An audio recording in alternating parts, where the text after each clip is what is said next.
네, 여러분 안녕하십니까? 이제 위드 코로나의 시간이 왔습니다. 일상으로 회복할 수 있음에 대해서 개인적으로 굉장히 기쁜 마음입니다. 그렇지만 제가 이제 병원의 의료진이고 특히 대형 병원의 병원장으로서 또 앞으로 해결해야 할 난제가 굉장히 많기 때문에 우려스러운 면도 있습니다.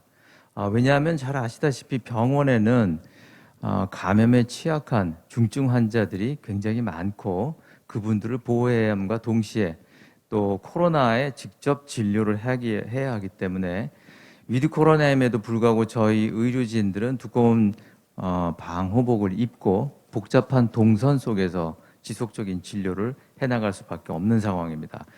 위드 코로나 시대에 아마도 병원은 지금 현재 이렇게 돌아가고 있죠.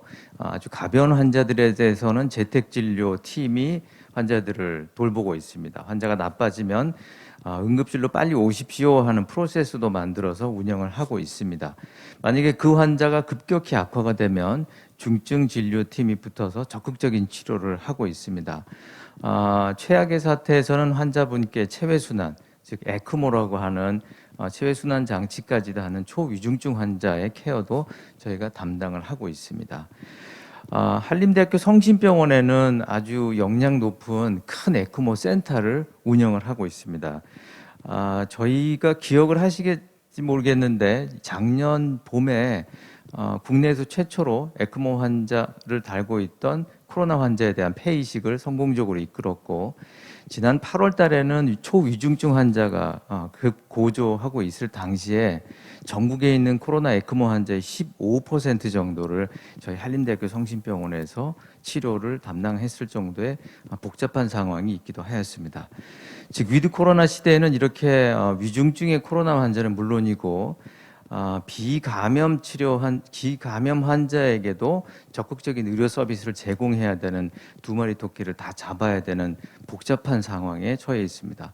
저희들은 이런 힘들고 위기적인 상황을 디지털 스마트 병원의 전략으로서 이겨내고 있습니다. 지금부터 이것에 대해서 짧게 말씀을 한번 드려볼까 합니다. 저희가 생각하는 디지털 스마트 병원, 특히 위드 코로나 시대에는 이 질병으로 인해서 제한된 의료 자원의 효율성을 극대화시킬 수 있다라고 믿고 지금 많은 전략적인 프로세스를 진행을 하고 있습니다. 먼저 말씀드리면 저희 한림대학교 성심병원이 안양에 있는데 과천 의왕 군포 지역의 110만 인구를 포함한 권역의 유일한 상급종합병원입니다. 권역 응급센터를 가지고 있고 감염관리 거점병원인 바 응급실로 매일 감염이 의심되는 환자가 지속적으로 오고 있고 항상 병상이 모자라죠. 그래서 지금 사진에 보시는 바와 같은 아주 이쁜 데코레이션을 해놓은 소아 응급실 존을 2년 전부터 감염 의심 환자를 위한 전용 병상으로 음압 설치를 다 하고 운영 중입니다. 그러다 보니 비감염 환자를 위한 가용 병상이 감소할 수밖에 없었습니다. 응급실 쪽에서는 큰 문제가 됐고 저희들은 물리적인 공간적 제한이 있기 때문에 재실 시간을 단축시켜서 마치 병상을 충분히 확보한 것처럼 하고자 하는 프로세스를 많이 진행을 하고 있습니다. 그래서 첫 번째로 저희가 하고 있었던 거는 지난 2년 동안 응급실을 방문한 환자들의 120만 건에 대한 데이터를 분석을 합니다. 데이터 마이닝 기법으로 다양한 진료 프로세스의 패턴들을 분석해보고 그 환자들이 진료가 지연되는 여러 가지 원인들을 파악해서 데이터베이스화를 하고 그 데이터베이스에 근거해서 만약 유사한 환자가 발생할 것 같으면 의료진께 빨리 전달을 해서 신속한 해결을 할 수 있도록 하는 플랫폼을 운영 중입니다. 중증도 응급실에선 중증도가 가장 중요하면 아실 겁니다. 중증도로 악화될 수 있는 환자를 미리 예측할 수 있다면 응급진료가 굉장히 퀄리티를 높일 수 있을 것으로 보고 응급실에 내원한 환자들의 21만 건에 대한 데이터를 분석해서 AI 학습 데이터셋을 만들고 의료진들에게 환자의 초기 증상을 가지고 중증도를 미리 예측할 수 있는 플랫폼으로 제공을 하고 있습니다. 응급실이나 중환자실에 굉장히 위중 환자에서는 모니터링 라인이 굉장히 많이 달려 있죠. 사진과 같은데 만약에 환자가 응급실에 있다가 CT를 찍으러 잠깐 옮길라 치면 이제 간호팀들이 붙어서 이 라인들을 정리하라고 일 때 복잡한 일이 벌어집니다. 이런 상황에서 와이어리스 IoT 모니터링 디바이스가 아주 제격입니다.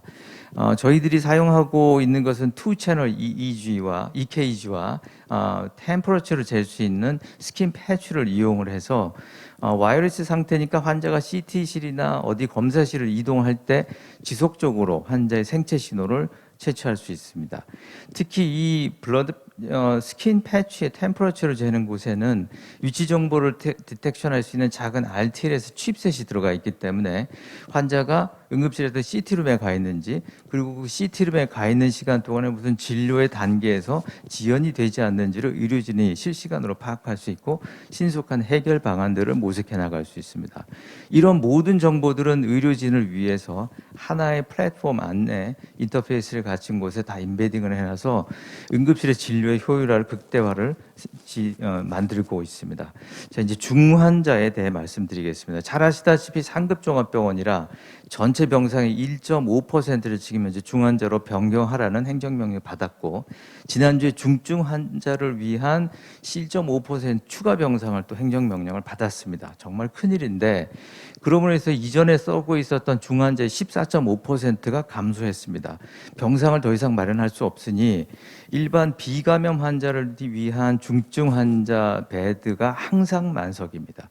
이걸 해결하기 위해서 저희들은 중환자실 입퇴실 관리 프로그램을 사용하고 있습니다. 저희 병원에는 질병 특성상 5개 중환자실이 있는데 여기에 입실과 퇴실을 하는 각각의 사유들이 굉장히 복잡한 것이 많죠. 그걸 데이터베이스화해서 이 로직에 근거해서 내일 동일 시간에 빈 병상이 몇 베드가 예측될 것인가를 보여주는 이런 프로그램을 만들고 모든 진료진이 공유를 하고 있습니다. 베드뿐만이 아니고 벤틸레이터나 여러 가지 CRRT나 굉장히 고급 장비들이 필요한데 이 장비 리소스에 대한 리스트나 현황을 같이 공유하고 있어서 중환자 진료 역량의 효율성을 극대화하고 있습니다. 자, 중환자는 바로 퇴원하지 않고 일반 병실로 이동을 하게 됩니다. 이게 정확하게 잘 이루어져야 중환자 치료의 역량이 지속적으로 보강이 될 수 있는 상황인 바 일반 병상 배정 프로그램을 운영을 하고 있는데 저희 경험에 의하면 일반 병상의 환자를 배정할 때 적어도 30개 이상의 임상적인 데이터에 근거해서 배정을 하는 이런 프로그램들이 필요함을 알고 있습니다. 각 항목에 따라서 가중치를 배정하고 적절한 병동에 배치될 수 있도록 계속 튜닝을 하고 있고 예를 들면 이 안에는 의료진의 동성도 고려할 수 있습니다. 멀리 떨어지는 것을 의료진이 굉장히 긴 거리를 왔다 갔다 하면 그것이 의료의 질적 저하로도 갈 수 있는 위험성이 있다는 그런 생각들. 환자가 같은 이름의 동명이인이 한 병동에 같이 있으면 위험할 수도 있겠다는 그런 생각들이 다 이렇게 녹아 들어가 있는 그런 병상 배정 프로그램들입니다. 최근에는 외래에서 갑자기 병상으로 올라오는 그런 위급 환자를 위해서 AI 모듈을 통해서 이런 환자들의 적합한 배치 장소를 러닝시키는 그런 고도화 작업도 해보고 있습니다. 현재 저희 병원에서는 한 150명의 대기 환자를 10초 만에 배정을 완료하고 그런 프로세스들을 지금 원무팀과 병동 간호팀하고 논의를 해나가고 있고 여기에 말씀드린 재미있는 사항들은 프로세스 특허를 취득해서 이 프로그램상에 녹여내고 있습니다. 환자는 중환자실에서 일반 병실 또는 거쳐서 결국 2차 병원이라든지 재활병원으로 전원을 하게 됩니다. 전원 시에 굉장히 궁금한 것이 많습니다. 저희 의료원엔 5개 병원이 지역에 흩어져 있는데 각 병원마다 주변에 있는 300~400개의 크고 작은 병원에 대한 데이터를 가지고 있습니다. 뎁스가 굉장히 깊습니다. 그 병원에 벤틸레이터는 있는지 무슨 투석은 가능한지 그런 여러 가지 자료들에 대한 깊은 데이터를 가지고 있고 이에 반면에 신병원에서는 아주 방대한 데이터에 그 병원의 정확한 위치 정보로 좌표값을 가지고 있는 누가 어떤 의사가 근무하고 있는지를 알 수 있는 정보가 있습니다. 저희가 그 둘을 결합시키고 이 결합 자료에 근거해서 프로그램을 만들었습니다. 그래서 환자가 만약에 퇴원하면 해당 주소지 근처 3km, 5km 이내에 투석이 가능한 재활병원은 무엇인가 같은 유용한 정보를 환자 측과 의사 측에 제공하는 이런 프로그램을 아마 다음 달 중에 론칭을 할 수 있을 거로 생각을 하고 있습니다. 이 위드 코로나 시대에는 저희가 방역 상황 때문에 굉장히 복잡한 공간적 제약을 많이 받습니다. 이게 병원에 다 마찬가지 상황일 텐데 의료진들한테 여쭤보면 제일 힘든 게 뭐냐 하면 대면 진료에 대한 어려움입니다. 왜냐하면 방역복을 입고 있기 때문에 이게 굉장히 힘들어서 실제로 잘못하면 환자의 질적 저하를 초래할 수도 있는 여러 가지 상황이라고 저희는 생각합니다. 그래서 새로운 여러 가지 이런 물리적인 스페이스라든지 사이버 스페이스를 통해서 어려움을 해결해 나가고 있습니다. 먼저 말씀드려볼 것은 스마트 선별진료 부스입니다. 저희가 우리나라에 있는 이 ICT 회사랑 같이 자체 제작한 건데 이 공간 안에서는 환자들이 접수, 진료, 검체 채취까지 환자와 의사 간의 비접촉, 비대면으로 이루어질 수 있는 공간을 만들었습니다. 안쪽에 존재하는 많은 양음압 장치, 텔레메디신 모듈 여러 가지 테크놀로지가 포함되어 있고 공간적인 구성은 보시는 바와 같이 양쪽에 환자가 위치해서 동시에 또는 이렇게 순환적으로 진료를 빨리빨리 볼 수 있도록 구성되어 있고 의료진은 가운데 공간에 있거나 아니면 병원 내 다른 공간에서 텔레메디신으로 접속해서 진료를 이어나갈 수 있는 상황입니다. 저희가 의료진이 있는 공간과 이 환자가 있는 공간 사이에 차벽이 되어 있는데 여기에 이렇게 글로브어를 장착을 해놨습니다. 이 글로브의 높낮이가 조절이 되고 거기에 디스플레이 장치가 있기 때문에 거기를 통해서 지금 현존하는 또 앞으로 새로 개발된 여러 가지 IoT 디바이스들을 환자에게 어플리케이션 할 수 있는 이런 물리적인 공간입니다. 아마 통상적인 이런 의료 서비스보다 한 단계 진일보한 의료 서비스를 제공해 줄 수 있을 것으로 생각되고 있습니다. 가운데 있는 공간에 코디네이터가 존재합니다. 이분이 지금 저희 병원은 간호사인데 양쪽에서 일어나는 사이버 스페이스의 진료를 전체를 매니지먼트를 하고 이 공간은 완전히 이렇게 방역으로 안전하게 차단되어 있기 때문에 방역복 없이 마스크 하나와 장갑을 착용한 채로 업무에 임합니다. 직원들이 굉장히 편해하죠. 자, 대면 진료의 어려움을 해결하는 두 번째 방법으로 저희들은 이런 커뮤니케이션을 위한 비대면 다학제 진료의 플랫폼을 마련하고 있습니다. 환자에게 이렇게 방역 공간에서 얻어지는 실시간 와이어리스 디바이스를 통한 생체 신호, 그리고 병원 안에 있는 엑스레이 소견과 그 환자의 랩 데이터 등을 이렇게 통합해서 볼 수 있는 이런 플랫폼을 개발을 해서 커뮤니케이션을 하고 있고 좀 더 소통을 원활하게 하기 위해서 모바일 플랫폼과의 연계 관계들 또는 채팅창에 대한 임베딩까지 지금 진행을 해서 업그레이드를 시켜 나가고 있습니다. 스마트 병원의 성공적인 요건에 가장 중요한 것은 저는 치료에 대한 효과성을 실제로 경험해 보는 것들입니다. 환자나 의료진 모두가 해당되는 상황일 겁니다. 저는 신경과 의사입니다. 뇌경색을 전공하고 있고 환자가 응급실로 빨리 와서 치료를 해야 되는데 응급실 오면 접수하고 응급실 의료진이 보고 전문 의료진이 보고 CT 처방을 낸 다음에 약제를 쓰게 됩니다. 이거 1시간 안에 하는 것이 아주 쉽지만은 않습니다. 저희가 지금 운영하고 있는 것들은 119 구급대가 환자를 실었을 때 저희가 마련한 브레인세이브라는 앱을 액티베이션 시키면 병원 안에 있는 전문 진료팀에게 바로 환자가 발생했음에 대한 신호가 옵니다.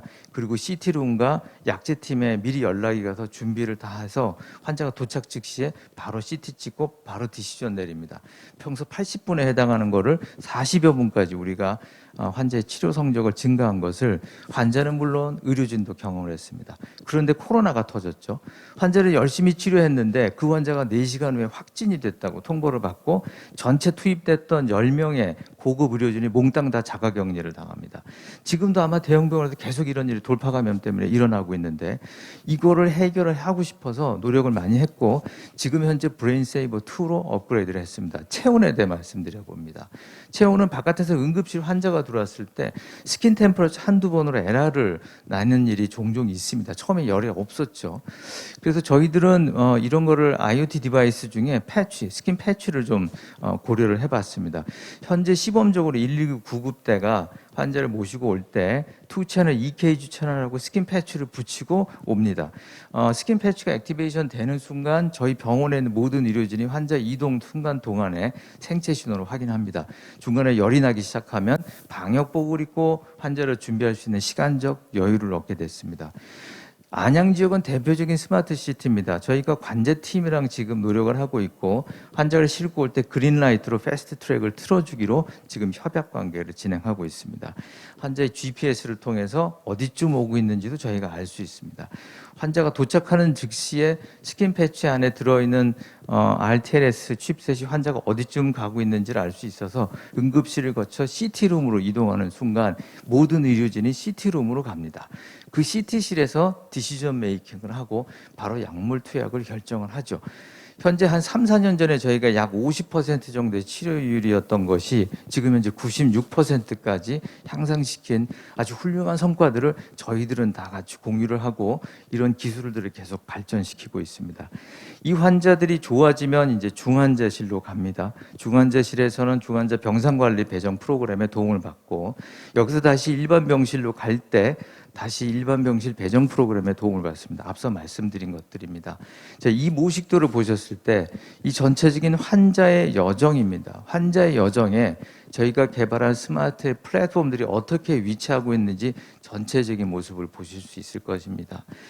이거는 이 환자, 뇌졸중 환자에게 들어가는 테크놀로지들입니다. 뭐 지금 다 현존하는 테크놀로지고 이거 뭐 모르는 바는 없는데 이걸 어떻게 환자 중심으로 엮어내느냐가 굉장히 중요한 성공의 관건이라고 저는 생각을 합니다. 이 스마트 병원을 성사시키기 위한 노력 중에 병원이 전체가 움직여야 된다 하는 것도 한번 강조드리고 싶습니다. 실패에 대한 이야기가 더 많습니다. 디지털 트랜스포메이션이 어찌나 그렇게 어려운지요. 특히 병원 사이드에 적용하기가 정말 어렵습니다. 저희가 생각하는 아주 중요한 컨셉은 환자 중심으로 병원 전체 환자의 여정의 흐름에 따라서 전반적인 홀리스틱 하이퍼 커넥티비티에 대한 컨셉을 항상 머릿속에 염두에 두고 여기에 기술을 입혀야 된다고 생각을 합니다. 그러려면 환자 진료의 전체적인 시나리오에 기반을 해서 이거를 다 인테그레이션을 해주지 않으면 성공시키기가 참 어렵습니다. 저희 병원은 환자의 생명을 다루고 있죠. 그래서 자칫 굉장히 경직될 수 있는 조직 문화를 가지고 있습니다. 그래서 저희가 이제 교직원들께 항상 제가 말씀드립니다. 우리의 경직될 수도 있는 조직의 DNA를 바꿔야 합니다. DNA가 데이터 네트워크, AI의 이 중의적인 표현이 있으면 잘 아실 겁니다. 제가 지금 진행하고 있는 회의체 이름이 그냥 DNA 혁신 미팅이라고 해서 여러 가지 것들을 해결합니다. 지금 저희 병원에서 진행하고 있는 그 스마트 병원 선도 국책과제가 있는데 그 과제는 한 12개의 프로그램 프로젝트를 진행을 하고 있고 5개의 기업체와 논의하면서 100여 명의 교직원들이 뛰어들고 있습니다.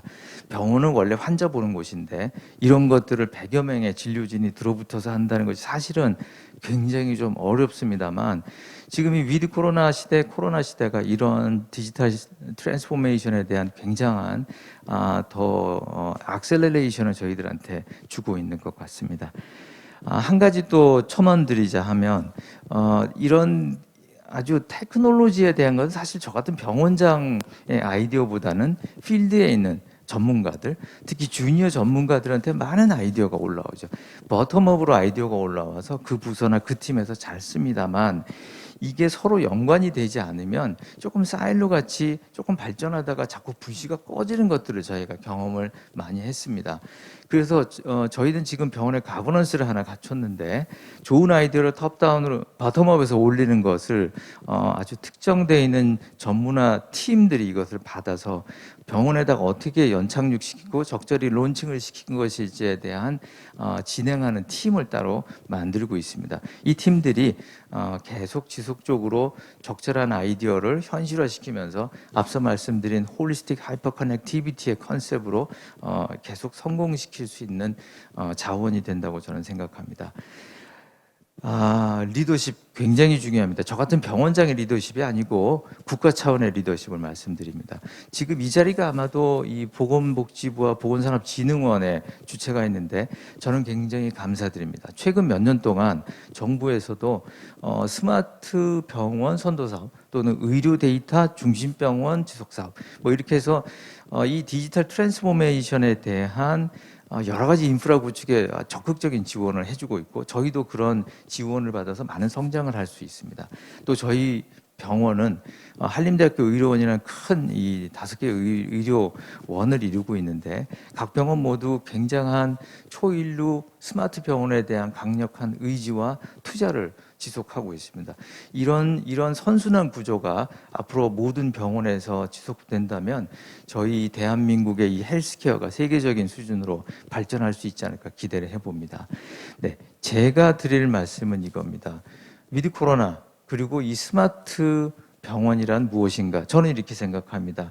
여러 가지 테크놀로지가 제한된 의료 자원의 효율성을 극대화할 수 있고 또 이런 시공간적 제약을 해결해 나갈 수 있고 이를 통해서 환자 진료의 질적 향상을 직접 경험할 수 있도록 저희들 병원에 있는 전체 조직원들이 다 함께 활동을 해야 된다. 이것이 스마트 병원의 필요 충분 조건이다라고 저는 생각합니다. 네, 경청해 주셔서 감사합니다. 마치겠습니다.